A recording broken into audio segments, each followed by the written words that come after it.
In the first book of Chronicles, we read about a man called Jabez. Mu gitabo cya mbere cyo ku ngoma dusomamo umugabo witwa Yabesi. We read of 600 names in that book. Muri icyo gitabo dusomamo ibisekuruza by'abantu 600. But God only picks one out for special attention. Ariko Imana ifatamwe umwe wenyine kugira ngo tubashe kumwitaho tugire attention kuri we. And it was this man Jabez. Kandi uwo muntu yitwaga Yabesi. What set him apart? Niki cyatumye atandukana n'abandi? What made him different? Niki cyatumye agira ubudasa? And why are we listening to what he says now, 4,000 years later? Reka twumve rero ibyo bamuvugaho imyaka 4,000 byose ibyo bibaye. He wanted to grow. Yashakaga gukura. And he wanted to be blessed. Kandi yumva ashaka guhabwa umugisha. But you might say, isn't it selfish wanting to be blessed? Ariko aho ngaho nimwagira ngo hari yaribonaga cyangwa akikunda cyane gushaka guhabwa umugisha. And yet Jesus said there's more blessing in giving than receiving. Nyamara Yesu akavuga ngo ni byiza cyane gutanga gusumba guhabwa. And Jabez realized that he would be blessed. Yabesi asanga yuko ko kazahabwa umugisha. But only in the same way that he was a blessing to other people. Nkuko nawe yari umugisha ku bandi. He didn't ask to be taken to an easier place. Ntabwo yavuze ngo amuvana aho yarari. Somewhere it might have been a more comfortable life. Wenda aho yarari mu buzima bwiza yishimiye. If you look at this tree in the picture, uramutse urebye kuri kiriya giti kiri nkwiriya foto. It's grown in what seems to be an impossible situation. Murabona ko gisa naho gigukurira ahantu hasa naho hadashobotse. It's changed that rock round it. Cyahinduye cyane ririya buye kirimo. You would have thought that was impossible. Mushobora gutekereza mutesi igiti koko cyamera mu ibuye. But over a period the tree has changed the rock. Nyamara mu gihe runaka icyo giti cyahinduye ibuye. And so can you if you grow where God has put you. Kandi nawe niko byagenda uramutse ukuriye aho ngaho Imana yagushyize. So what stops you from living that sort of life? Niki kikubuza rero kuba wabaho ubuzima nk'ubwo ngubwo buzana impinduka? What would you do if you weren't afraid of the cost? Cyangwa se wenda wakora iki igihe waba utabaze neza icyo bizagutwara? Because the book doesn't tell us that Jabez was clever.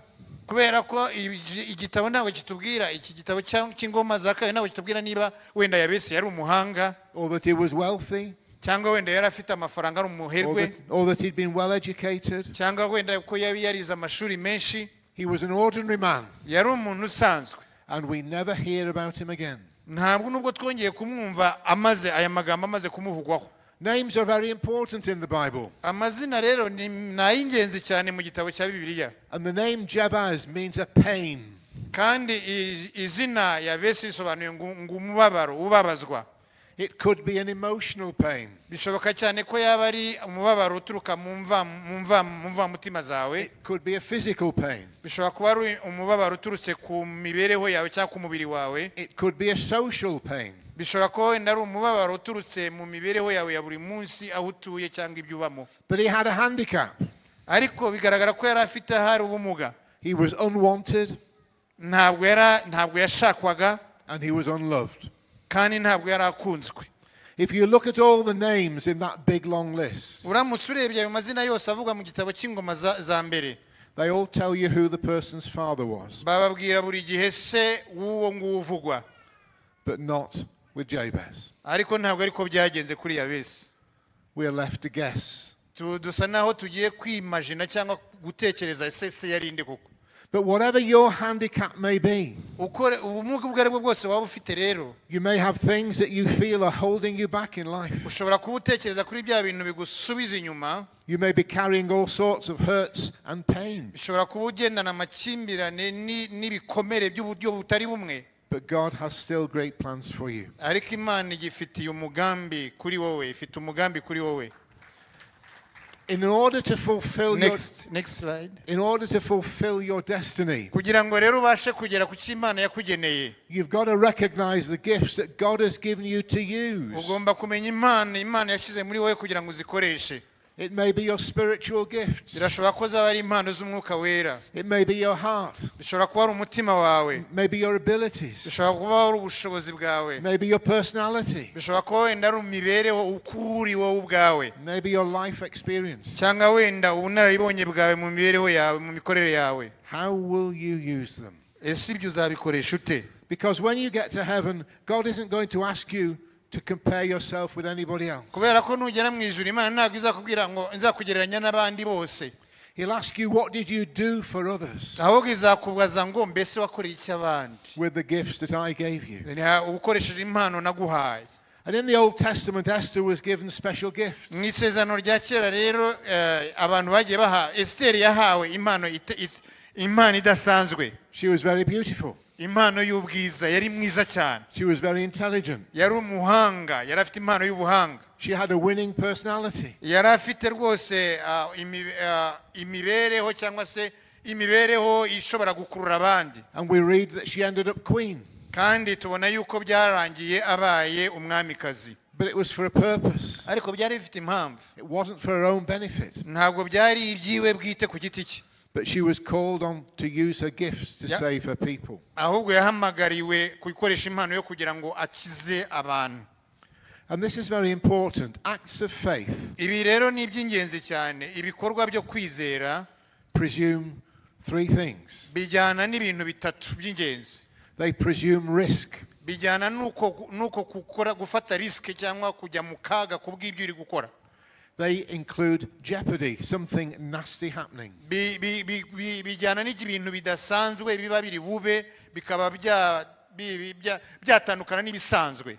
And they include the possibility of a miraculous outcome. Kandi birashoboka cyane ko haza kuvamo n'umusaruro w'igitangaza kidasanzwe. And we have to say, like Esther, Dushobora kuvuga rero nk'uko Esther yavuze that we just have one life ngo dufite ubuzima bumwe bwonyine gusa, and we have to go for it. kandi ubwo nibwo buzima dukwiye kubaho. Whatever God's called us to do. Icyo Imana yabiduhamagariye icyo cyo cyose. And like Esther, a bit extreme, but if we perish, we perish. Wenda nk'uko byari bimeze kuri Esther, wenda niyo twapfa tugapfa, ariko tukagera ku ntego Imana yagennye ko tugeraho. It's better to take a risk for God than never to try. Biramaze yuko wafata risk kubw'Imana gusumba kugerageza. And God has given you gifts, Kandi Imana mwese yabahaye impano and they're to serve other people with. kugira ngo mubashe gukorera abandi muzikoresheje. They're not so that you can get rich and say how rich I am, Ntabwo ari ukugira ngo uzikoreshe ubu umukire hanyuma ujye wigamba ubukire bwawe, but they're so you can serve other people. ahubwo ni ukugira ngo ukorere abandi. Next slide. And we have to accept responsibility for what we are. Tugomba kwemera rero inshingano twahawe z'uburyo turi, z'uko turi. We are not responsible for what happens to us, Ntabwo turi responsable w'ibitubaho, but we are responsible for how we choose to respond. ahubwo dufite inshingano zo kumenya uburyo tubyitwaramo, twitwara ku bitubayeho.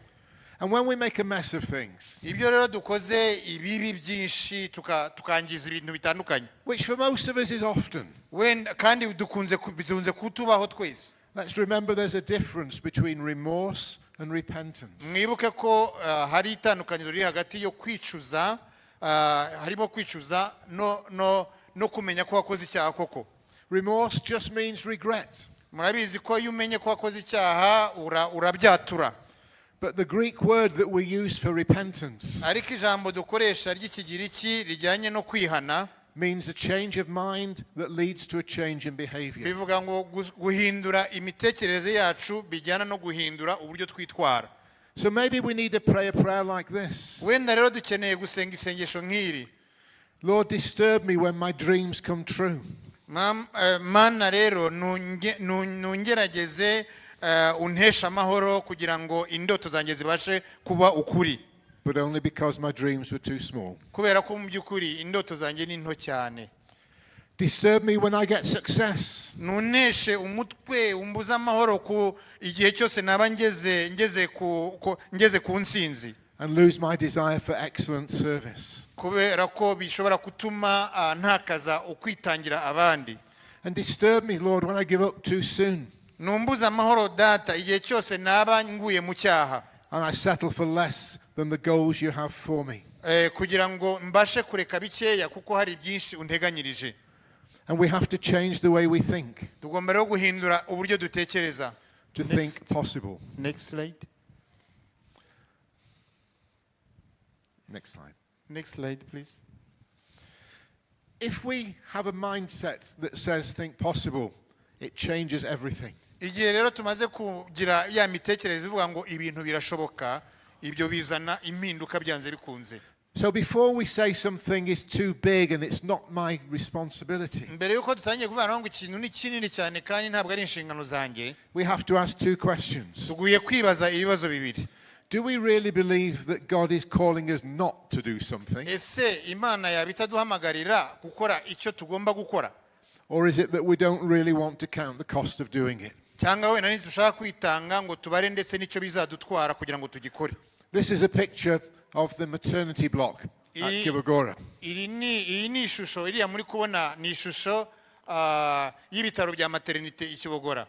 There were a number of cases and a number of times in that development when we had to make promises that we would deliver things. Byatangiye dusa naho tugenda dutanga promesse ko hari ibyo tuzakora. But at the time we made those promises, we had no money at all. Cyama rimwe na rimwe ariko tugasanga tukisanga nta mafaranga dufite.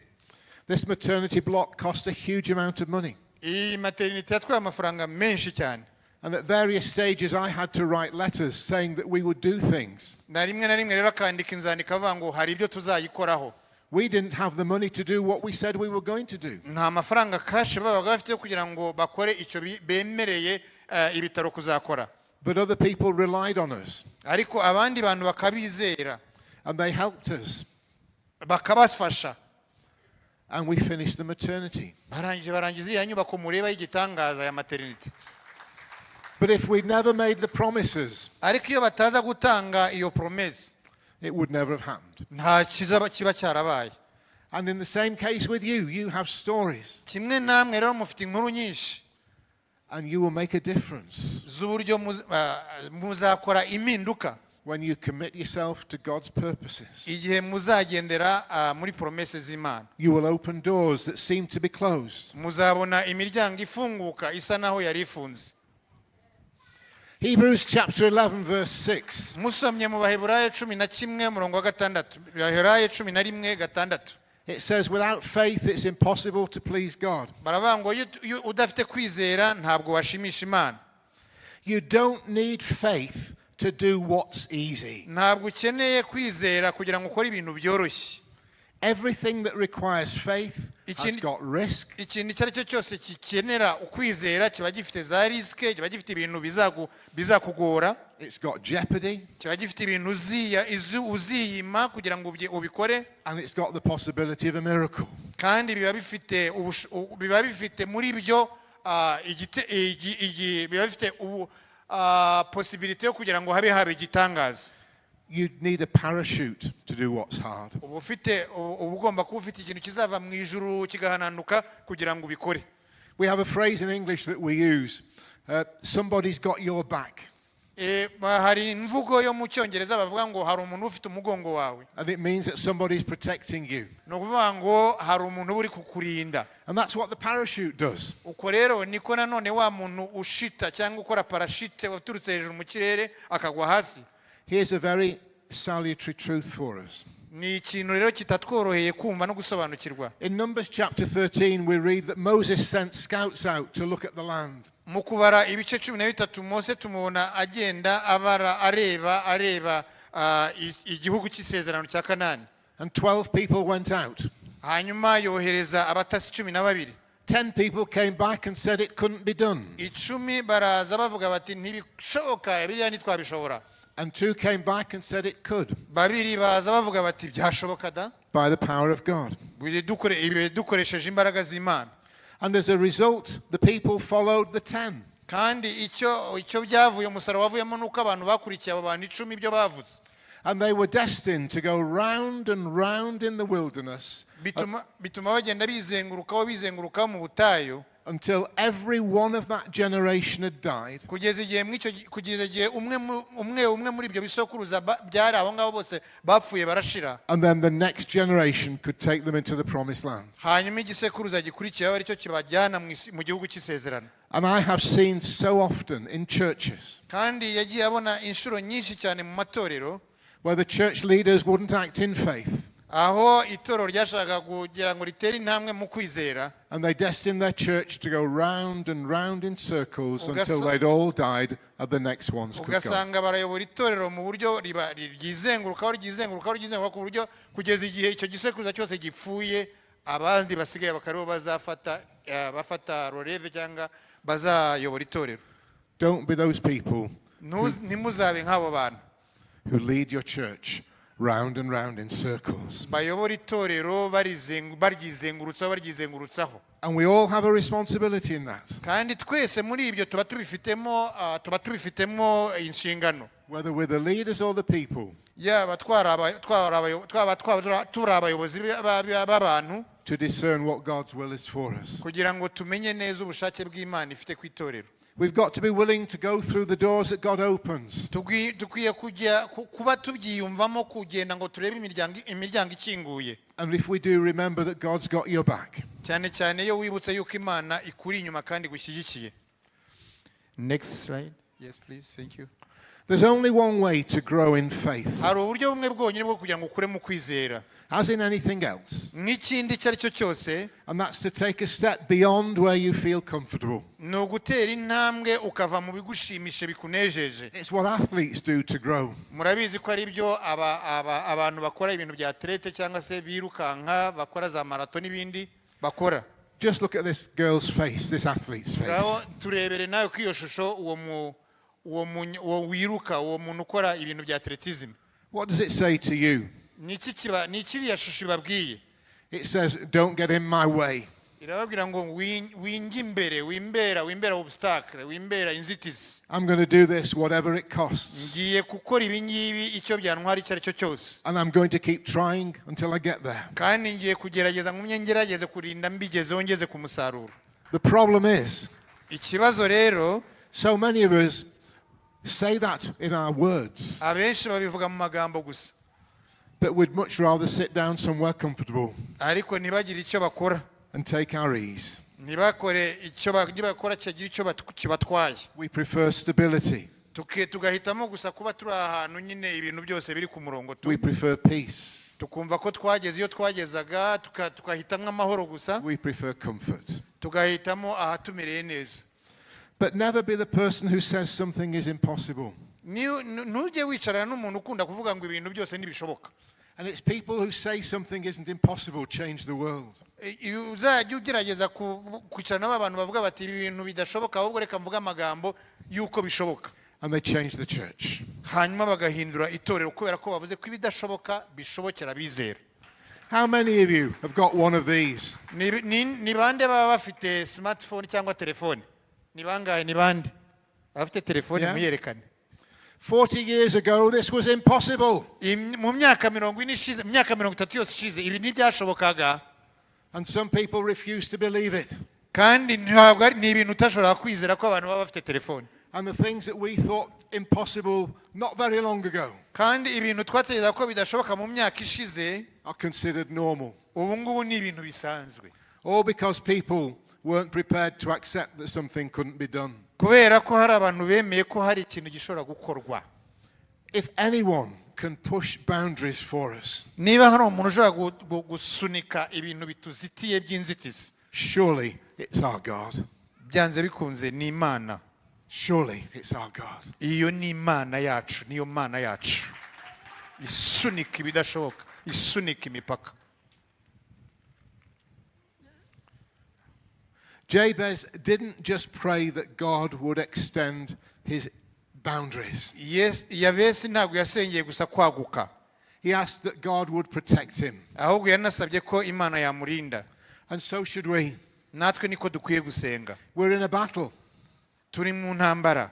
And the problem is that the more we think, the more that things that we seem to achieve, kandi ikibazo nuko buri gihe dutekereje ko twageze ku nsinzi, the cleverer we think we are. tugatekereza ko turi abanyabwenge.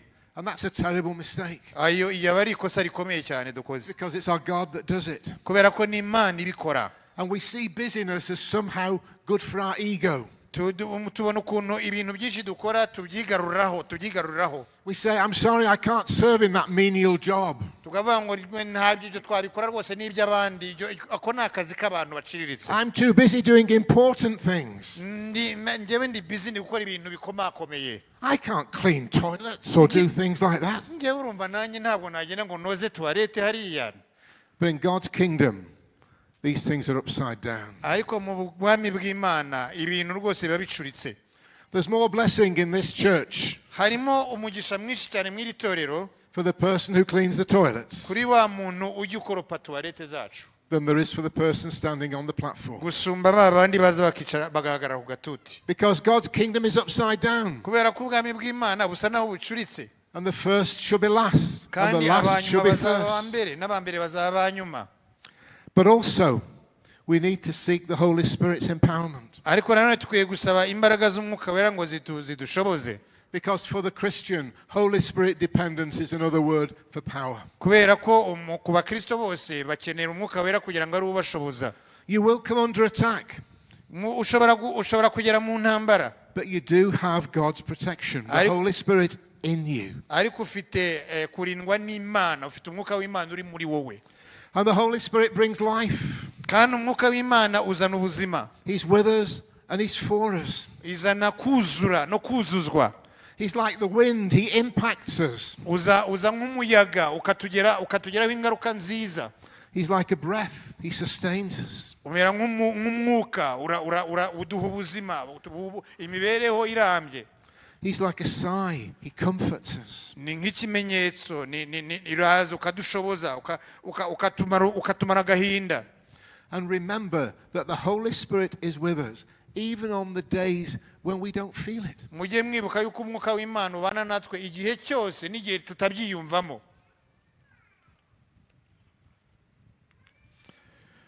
We need to expect God to move. Dukwiye gutegereza cyangwa se kumva ko dutegereje ko Imana igiye kugira ikikora itera intambwe Because igiye. adversity is so often the devil's reaction to your progress. Kubera ko inshuro nyinshi ibitubangamiye bibari Satani ushaka kutubuza gutera imbere. So rejoice because your Heavenly Father's eyes are on you. Nimwishime rero kuko ijisho ry'Imana data riri kuri And He twebwe. intends to carry you through. Kandi rije kugira ngo rigire icyo rikorwa muri mwebwe. And Jabez was blessed because he refused to let anything get in the way of that. Yabesi yahawe umugisha kubera ko yanze ko hari ikintu cyose cyamubera inzitizi. And you may be tempted to withdraw from the battle Ushobora rero kuva mu ntambara and become timid and passive. ugatangira kuba timide, ugatangira kubura icyo ukora cyangwa kutagira icyo ukora. But just remember, a wounded animal invites attack. Ariko muzi neza yuko inyamaswa iyo ikomeretse ihita ko itera ahubwo ikarwana cyane. And Satan loves people who don't fight back. Kandi Satani akunda cyane abo bantu badakunda kurwana iyo abateye. But he's intimidated by those that do. Ariko nanone aburizwamo n'aba bandi batera intambwe bakarwana bashikamwe nayo. James chapter 4 verse 7 says, resist the devil and he will flee. You have two things to do. Yakobo ibice 4 umurongo wa 7 ngo nimuhangane na Satani nawe azabahunga. You have to resist Mugomba guhagarara ushikamye and he flees. hanyuma Satani akaguhunga. But if you don't resist, Ariko nudahagarara ushikamye he will seek to overcome you. azagerageza kugutsinda. And we're told in 2 Corinthians that the weapons we fight with are not the weapons of the world, Tusoma mu Bakorinto ko intambara yacu atari y'umubiri n'umwuka, but they've got divine power ahubwo ko bafite ari ibihangange byo mu kirere cyo mu ijuru, to destroy strongholds. biza bikagira ngo biduce intege, bituvane mu aho tugomba kuba duhagaze. We want everything to happen now. Turagira ngo byose bibe nonaha ku isaha ya nonaha. That tree in the earlier picture didn't change the rock in one day. Ndagira ngo ryasho twahereyeho ry'igiti ntabwo ryahinduye ryabuye mu munsi umwe. And we have to expect God to do great things. Kandi tugomba guhora twiteze yuko Imana igiye gukora ibintu bikomeye. But don't expect everything to happen at once. ariko ntimuzategeze ko byose bizabera icyarimwe umunsi umwe. I want you to think for a minute of some dates. Ndagira ngo mutekereze gatoya ku matariki amwe namwe. When we read through the book of Acts, Iyo dusoma mu gitabo cy'ibyakozwe n'intumwa, we tend to think that it's one miracle after another. Bang, bang, bang, bang, bang, bang. dutekereza ko hari ibitangaza byagiye bikorwa mu gitabo cy'ibyakozwe n'intumwa byagiye gukora kimwe ku kindi kimwe ku kindi kimwe ku kindi kimwe ku kindi. But we forget that the book of Acts was written over 30 years. Ariko tukibagirwa yuko igitabo cy'ibyakozwe n'intumwa cyanditswe mu myaka 40. And particularly, let's think about St. Paul. Tugatekereza ko ibintu wenda byari ibintu byoroshye. He was probably converted on the Damascus Road in about 34 or 35 AD. Tugatekereza ko Pawulo nawe byamworoheye, nyamara ntibyamworoheye no guhinduka kwe byafashe hafi imyaka 7 yose, hagati y'umwaka wa 34 n'umwaka wa 35 nyuma y'urupfu rwa Yesu. But we know that when he was finally called to action Ariko tuzi ko igihe yahamagarirwa umurimo by Barnabas in Acts chapter 11, ahamagawe na Barnabasi mu byakozwe n'intumwa igice cya 10:25 to help with what God was doing in Antioch. kugira ngo abashe kumufasha n'umurimo yari ari gukora Antiyoke. We know that that was in 46 AD. Tuzi ko muri icyo gihe yari mu mwaka wa 40 nyuma y'ivuka rya Yesu. So what happened between 35 AD and 46 AD? Ibintu rero byabaye hagati y'imyaka 34 n'imyaka 40. We know that he possibly spent 3 years in Arabia. Tuzi ko Paul yamaze imyaka 40 muri Arabiya. We know that he went to meet the disciples in Jerusalem for a little while, Tuzi ko hari igihe yamaze i Yerusalemu ahura n'intumwa za Yesu Kristo. that he had to escape, Tuzi ko hari aho yagombeye guhunga. and he went back to Tarsus. Tuzi ko hari igihe yongeye gusubira i Tarusisi. And there he stayed Hanyuma harahaguma. for possibly 10 years. Wenda ahamara imyaka 10. What did he do in Tarsus? Ndetse ari i Tarushishi yakoze iki? Nothing. Ntacyo. There's no church in Tarsus. Nta torero yashinze i Tarushishi. There's no record of anything happening in Tarsus. Nta kintu kigaragara cyanditswe cyabereye i Tarushishi. But God was preparing him. Ariko Imana irimo imutegura. He must have been tempted to burst onto the scene and say, "Here I am, I'm just the person you've been waiting for." Ashobora kuba wenda yarageze ibigeragezo byo kuvuga ngo yaraga ndi hano ngo ko mutari kunkoresha ntago mbona ko marira. But he sat and he waited until Barnabas went to get him. Ariko yaricaye aratuza kugeza igihe Barnabasi yaje kumufata no kumubwira icyo agomba gukora. Moses had 40 years to prepare in the wilderness. Mose yamaze imyaka 40 yose yitegura mu butayu. Joseph had a long time too in a prison cell. Yosefu yamaze imyaka myinshi cyane harimo n'igihe yamaze mu buroko. And in God's economy, preparation takes time. Mu buryo rero bw'Imana, mu buryo bw'Imana, Imana ifata igihe cyayo cyo kugira ngo itegure abakozi bayo. And maybe something big is coming. Wenda rero hari ikiri hafi no kuba. But God knows you're not ready yet. Kandi Imana irakureba ikavuga ngo wenda ntabwo witeguye. Do the steps to get ready. Tayira intambwe kugira ngo witegure. Because the bigger the task that God has for you, Kubera ko uko umurimo waba wagutse Imana igufitiye, the more ready you have to be. niko nawe ugomba kuba witeguye. So what about it? Where are we? Turi hehe, tugeze hehe? Muracyari kumwe natwe? So we're sort of stumbling into 2025. Twamaze kugera mu mwaka wa 2025. Are you up to saying, "God, oh, that you would bless me"? Wese nawe witeguye kuvuga ngo Mana muri uyu mwaka wa 2025 uzamumugisha. So I can be the sort of blessing to other people Kugira ngo mbashe kuumugisha no ku bandi. that not only changes my environment, Atari guhindura gusa wenda aho ntuye, but changes theirs too. ari no guhindura ahubwo naho batuye abandi. So if you want to be blessed, Niba ushaka kugira umugisha rero, seek to serve, nushaka uburyo wakorera abandi, and God will do all sorts of things through you. kandi Imana izakora ibintu byinshi kuri wowe. And God will use some of you Kandi Imana izakoresha bamwe muri mwe in which will amaze you as you look back. mu buryo buzagutangaza nubireba rwose umaze kugera aho ugera. What this tree has done to the rock is amazing. Iki Imana yakoreye uru rutare iribuye mubona hariya ku ishusho nibitangaza. And God has the long term in mind for you. Kandi Imana ifite iteganya migambe y'igihe kirekire kuri wowe. There's one thing that God wants from you more than anything else. hari ikintu kimwe gusa cyihariye Imana ishaka gukorera muri wowe no gukoresha cyihariye. And it's not just your obedience. Ntabwo ari ukubaha gusa rero.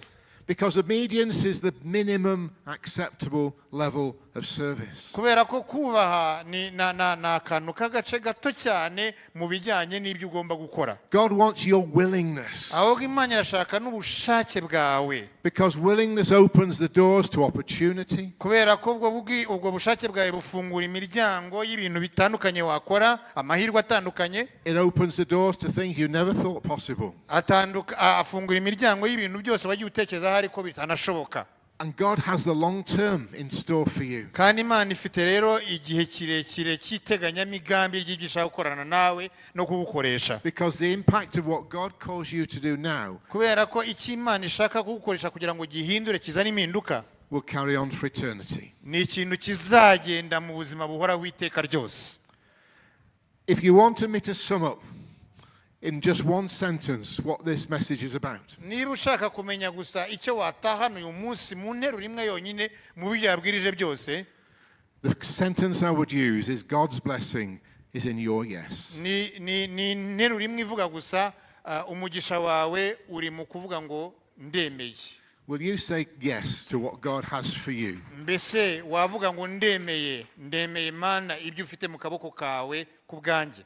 And our little verse ends with this little phrase, kandi ibyo nanone nabikomeresha irindi jambo rimwe, that God answered his request. Imana yasubije ugusaba kwa Yabesi, And he'll answer yours too. nawe azasubiza n'icyo usaba cyose.